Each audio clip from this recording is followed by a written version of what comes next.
Sir दूसरा एक छोटा सा सवाल सर, एक और एडिशनल छोटा सा सवाल था सर, एनटीपीसी और आरआरबी एग्जाम को लेके आपने मीडिया में भी आया, आपने बहुत सारे सभी लोग ये प्रश्न पूछे हैं, उससे पहले मैं स्वयं कह देता हूँ, बराबर, कि बहुत लोगों के मन में प्रश्न होगा। सर उसमें एक छोटा सा टाइमलाइन देगी करिएगा, क्या कोई डेडलाइन आप तय करेंगे कमेटी रिपोर्ट आने के बाद कितनी देर में निस्तारण कर?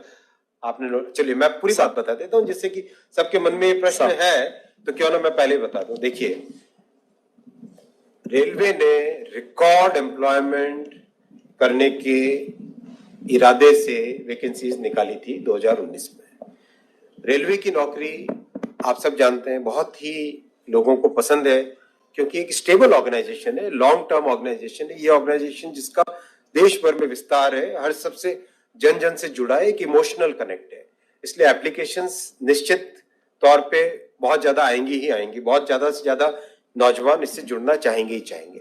एप्लीकेशंस खूब संख्या में आई, 1 करोड़ से ज्यादा आई एनटीपीसी कैटेगरी में भी और लेवल 1 कैटेगरी में भी 1 करोड़ से ज्यादा दोनों जगह आई एप्लीकेशंस।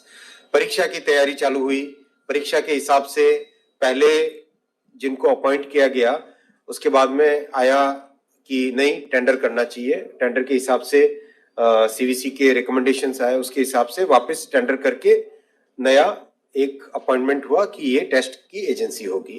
टीसीएस को सेलेक्ट किया गया एनटीपीसी के लिए, और मेरे ख्याल से एनएससी है ना, एनएससी को सेलेक्ट किया गया लेवल 1 के लिए, राइट। मैं पूरी बात बता देता हूँ जिससे किसी के मन में कोई संदेह न रहे। एग्जाम डिस्पाइट कोरोना का जो ऐसा कालखंड था जो आप सब जानते हैं, हम सब ने झेला है उस कालखंड को, उस कालखंड के दौरान भी एकदम ट्रांसपेरेंट वे से टेस्ट किया गया। उस टेस्ट में आप सब जानते हैं कि कहीं से कोई किसी तरह की पेपर लीक की बात नहीं है, कहीं पे कोई मैनिपुलेशन की बात नहीं है, बहुत अच्छे तरीके से टेस्ट हुआ। रही बात शॉर्ट लिस्टिंग की, जहां पे छात्रों के मन में एक उद्वेग आया, और एक मैं कहता हूं हम लोग संवेदनशील सरकार है, हमारे मन में ये भावना है कि हम सेवा करें, हमारे मन में ये भावना नहीं कि हम राज करें। ये भावना के साथ जब काम करते हैं, अंत्योदय की भावना से गरीब की सोच की भावना से, तो उस भावना से जब काम करते हैं, तो अगर छात्रों को परेशानी हुई तो उसको सॉल्व करना हमारी ड्यूटी है, हमारा कर्तव्य है, उसके लिए हम तैयार हैं, उसमें हमारा कोई ईगो नहीं है। हमारी जिम्मेदारी है कि जो रेलवे से जुड़ रहे हैं उनके मन में अगर कोई प्रॉब्लम है, कोई संशय है, कोई पॉइंट पे डाउट है, किसी कारण से उद्वेग है, तो हम उसको समाधान करना हमारा ड्यूटी है।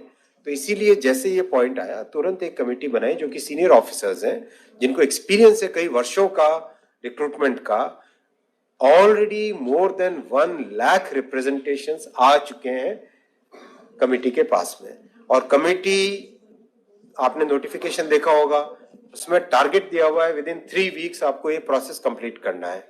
तो जैसे जैसे रिप्रेजेंटेशन आ रहे हैं उसका तुरंत उसका एग्जामिनेशन भी कंप्लीट कर रहे हैं, जिससे कि एक फेयर वे में इस प्रॉब्लम का समाधान किया जा सके। 3 प्रॉब्लम्स हैं। पहला, एनटीपीसी में शॉर्ट लिस्टिंग में कितने होने चाहिए यूनिक कैंडिडेट्स। दूसरा, ग्रुप डी यानी लेवल 1 का एग्जाम सिंगल स्टेज होना चाहिए या डबल स्टेज होना चाहिए, राइट। तो ये 2 बड़े इश्यूज हैं। तीसरा मुद्दा है कि भाई टेस्ट का लेवल कैसा हो, हाई है, बहुत ग्रेजुएट ज्यादा आ जाएंगे 10+2 कैटेगरी में, संवैधानिक व्यवस्था है, उसी फ्रेमवर्क में हम सब काम करेंगे। तो इन तीनों का समाधान करने के लिए हम लोग तत्परता से काम कर रहे हैं, टाइमलाइन लेके काम कर रहे हैं, संवेदनशीलता के साथ काम कर रहे हैं, सेवा की भावना के साथ काम कर रहे हैं। इसमें हमारे मन में, हमारी नीयत में, हमारे तरीके में, हमारे प्रोसेस में कहीं पे संदेह की बात ही नहीं। एकदम क्लियर स्पष्ट वे में मैं सभी छात्रों से निवेदन करता हूं, हम उस प्रोसेस से गुजरे हुए हैं। जो अनिश्चितता होती है, जो माइंड में एंग्जाइटी होती है, वो मैं समझ सकता हूँ।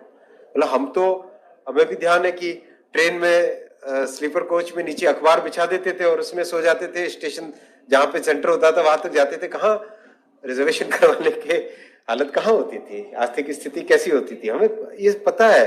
जिया सराय में रह के रहना, एक ही दोस्त के घर में 7-8 लोग हम रह जाए, एक रूम में रह जाए, ये सब जो आप सबने देखा है, हमने भी देखा है। हमारे छात्रों की जो भावना है, उस भावना को हमने महसूस किया हुआ है, उसके साथ संवेदनशीलता से डील कर रहे हैं।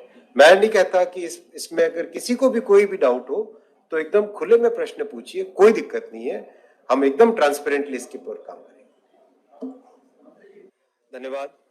मैं माननीय प्रधानमंत्री श्री नरेंद्र मोदी जी को हृदय से धन्यवाद देना चाहता हूं कि रेलवे के लिए अभूतपूर्व, इससे पहले आज तक कभी इतना नहीं हुआ, इतना रिकॉर्ड इन्वेस्टमेंट आपने अप्रूव किया, बजट में एलोकेट किया।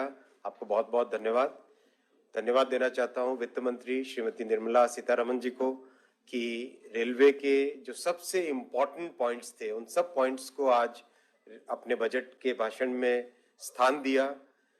न केवल आर्थिक सपोर्ट दिया, न केवल इन्वेस्टमेंट सपोर्ट दिया, उसके साथ ही साथ जो कॉन्सेप्चुअल चेंजेस, जो जिस सोच के साथ हमको आगे बढ़ना है, उसकी विचारधारा का, उस सोच का, उस थॉट प्रोसेस का एक क्लियर रोड मैप अपने बजट के भाषण में रखा। इसके लिए सबसे पहले मैं धन्यवाद देना चाहूंगा। तीनों मंत्रालय में, रेल मंत्रालय में, टेलीकॉम में, आईटी और इलेक्ट्रॉनिक्स में, इन तीनों में बहुत एक प्रोग्रेसिव सोच के साथ बजट में रखे गए पॉइंट्स। मैं तीनों पे एक एक करके आऊंगा। पहला, रेलवे। रेलवे में जनरल बजट की तरफ से, भारत सरकार के बजट की तरफ से 1,37,000 करोड़, 1,37,000 करोड़ का कैपिटल इन्वेस्टमेंट सपोर्ट हमको दिया गया है। जीपीएस बहुत बड़ा नंबर है और इससे रेलवे के जो लंबे टाइम से इन्वेस्टमेंट के प्रोजेक्ट्स के, इन्वेस्टमेंट की कमी के कारण जो प्रोजेक्ट्स रुके हुए थे, उसको पूरा करने में बहुत जबरदस्त मदद मिलेगी। जितने सुपर क्रिटिकल प्रोजेक्ट्स हैं, क्रिटिकल प्रोजेक्ट्स हैं, जितने ऐसे प्रोजेक्ट्स हैं जिससे कि रेलवे की कैपेसिटी बढ़े, रेलवे का इंफ्रास्ट्रक्चर इंप्रूव हो, उस सब के लिए बहुत अच्छा आउटले है ये। सेकंड, स्टेशंस के लिए बहुत ही अच्छा एक ब्लूप्रिंट रेडी है जिसको आगे ले जाना है। रिवाइज्ड एस्टिमेट में ही 12,000 करोड़ ऑलरेडी अप्रूव हो गए थे 3 महीने पहले, तो उसको आगे ले जाना है। तीसरा, कैपेसिटी और सेफ्टी के लिए कवच। आप सब जानते हैं कवच अपने भारत में ही डेवलप्ड टेक्नोलॉजी है जो कि वर्ल्ड क्लास टेक्नोलॉजी है। सिल 4 सर्टिफाइड है। सिल 4 सर्टिफिकेशन का मीनिंग आप सब समझते हैं बहुत अच्छे से, मेरे से ज्यादा आपको इस सब्जेक्ट की, विषय की नॉलेज है। सिल 4 का मतलब हुआ 10,000 वर्षों में एक error, single error in 10,000 years. इतनी प्रोबेबिलिटी, इतनी रिलायबिलिटी है इस प्रोडक्ट की। तो बहुत ही मैं धन्यवाद देना चाहूंगा कि बजट के भाषण में माननीय वित्त मंत्री जी ने इसको स्थान दिया, क्योंकि ये प्रोडक्ट भारत में डिप्लॉय होके, भारत में लगने के बाद में विश्व भर में निर्यात करने की कवच टीकैस के ऊपर बिल्डअप करके किया गया है। तो इसको आज भारत में प्रूव करके, भारत में इसको प्रॉपरली अच्छे से डेवलप करके, डिप्लॉय करके, उसके बाद में विश्व भर में निर्यात करने का हमको टारगेट लेना चाहिए। विशेषकर North America, South America, South Africa, Australia, इन देशों में जहां पर बहुत अच्छा रेलवे नेटवर्क है, उन सब नेटवर्क्स में इसका उपयोग होगा। चौथा, देश में ही बनी, देश का गर्व वंदे भारत ट्रेन, जो कि 180 किलोमीटर पर आवर की स्पीड पे ऐसी टेक्नोलॉजी जो डेवलप हुई थी, उसका वर्जन 1 ऑलरेडी चल रहा है। वर्जन 2 का डिजाइन कंप्लीट हो गया है, डिजाइन कंप्लीट होकर उसकी मैन्युफैक्चरिंग चल रही है। बहुत जल्दी अप्रैल के महीने से इसकी टेस्टिंग चालू हो जाएगी और अगले अगस्त सितंबर से उसका सीरियल प्रोडक्शन चालू हो जाएगा। उसका भी अलग नया जनरेशन और तैयार करने का आज टारगेट दिया गया बजट में। तो इसके लिए मैं धन्यवाद देना चाहूंगा कि हमारी सोच एक लेवल से दूसरे लेवल पे तुरंत टेक्नोलॉजी के मामले में आगे बढ़ते जाए हम, क्योंकि इसी से पैसेंजर एक्सपीरियंस बेटर होगा, इसी से सेफ्टी बेटर होगी। एक अच्छी सुविधा, एक अच्छी सर्विस जो हमारे देश में 8.5 करोड़ पैसेंजर्स साल का, जो 8.5 बिलियन, यानी 850 करोड़ हुआ ना, 850 करोड़, 8.5 बिलियन है ना, 850 करोड़ जो साल की ट्रिप्स होती हैं, उसके लिए इस तरह का चेंज बहुत ज्यादा जरूरी था। फिर इसके साथ छोटे उद्यमियों को, छोटे व्यापारियों को, हमारे दूर दराज के क्षेत्र में रहने वाले हमारे आदिवासी भाइयों को, महिला सेल्फ हेल्प ग्रुप्स को, उन सबको किस तरह से जोड़ा जाए रेलवे नेटवर्क में, उसको लेके पोस्ट और रेलवे की सर्विसेज में एक इंटीग्रेटेड वे में सोचने की जो पहल की गई है इस बजट में, वो बहुत ही महत्वपूर्ण है। आप सोचिए, झारखंड के एक ग्रामीण इलाके से अगर कोई आदिवासी स्वयंसेवी समूह अपने प्रोडक्ट्स को मुंबई के मार्केट तक पहुंचाना चाहे, वापी के छोटी सी इंडस्ट्री से अगर नॉर्थ ईस्ट के मार्केट तक कोई पहुंचाना चाहे, कोयम्बतूर के मार्केट से दिल्ली के मार्केट तक कोई लाना चाहे, तो आज एक ऐसा प्रोडक्ट अवेलेबल करवाना है जिससे कि छोटे व्यापारी, छोटे किसान, छोटे उद्यमी भी रेलवे की सेवाओं का उपयोग ले सके। पार्सल सर्विस कई सालों से चल रही है, लेकिन पार्सल सर्विस की अपनी बहुत सारे इश्यूज हैं। उन सब को पीछे रखते हुए कैसे एक नया प्रोडक्ट लाया जाए, कैसे इंटीग्रेट किया जाए, ये बहुत ही एक गेम चेंजर थॉट प्रोसेस है। मैं कहूँगा इससे देश का भविष्य बदल सकता है। मैं कहूँगा कि देश के इकोनॉमी में जो नीचे स्तर पर लोग हैं, हमारे भाई और बहन, उन सब के लिए एक बहुत बड़ी एक अपॉर्चुनिटी क्रिएट हो सकती है। कितना इससे रोजगार क्रिएट होगा, कितनी इकोनॉमिक अपॉर्चुनिटीज क्रिएट होगी, इसका अंदाजा आज लगाना संभव नहीं हो, लेकिन आने वाले वर्षों में आप इसका लाभ देखेंगे।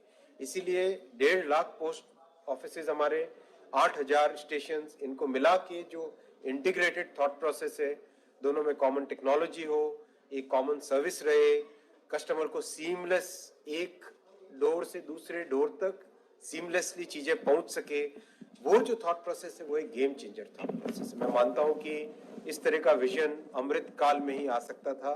माननीय प्रधानमंत्री जी ने जो अमृत काल के प्रणेता हैं, अगले 25 वर्ष हम भारत की आजादी के 75 वर्षों से 100 वर्षों तक, शताब्दी तक वाला जो पीरियड है, इस पीरियड में इस तरह के चेंजेस, इस तरह के गेम चेंजर्स, उनकी बहुत बहुत ही एक अति महत्वपूर्ण कल्पना रखी गई है, टारगेट्स रखे गए हैं।